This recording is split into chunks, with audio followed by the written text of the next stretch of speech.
جو عورتیں دوائیوں سے پرہیز کرتی ہیں وہ صرف ورزش سے ہی خود کو سلیم رکھ سکتی ہیں۔ سلیمنگ کے موضوع پر عورتوں کے رہبری کے لیے بے شمار باتصویر کتابیں ملتی ہیں جن کے مضامین عورتیں پڑھتی ہیں اور تصویروں سے مرد جی بھراتے ہیں۔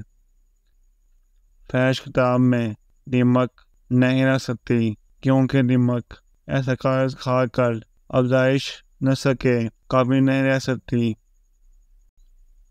بیوی کو پالس دھو کر لے جانا ایسا ہی ہے جیسے کوئی ایوریسٹ سر کرنے نکلے اور تھرماس میں گھر سے برف کی ڈلی رکھ کر لے جائے۔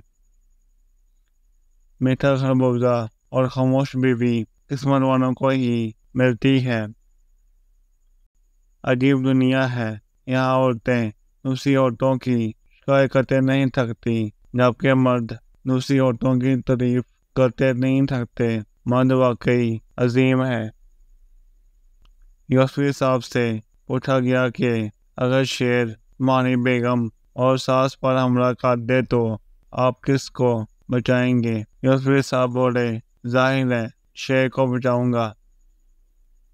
خوشی اس اینک کی طرح ہوتی ہے جسے ایک بڑھیا بڑی دیر تک تلاش کرتی رہے اور آخر میں اس کی اپنی آنکھوں پر لگی ملے۔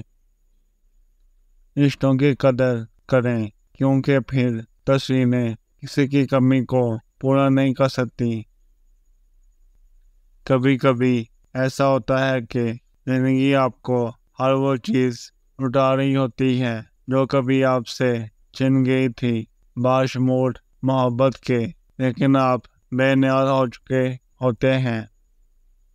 لوگوں کو پرکھنا چھوڑ دو، تم نہیں جانتے کوئی اپنے اندر کیسی جنگ لڑ رہا ہے۔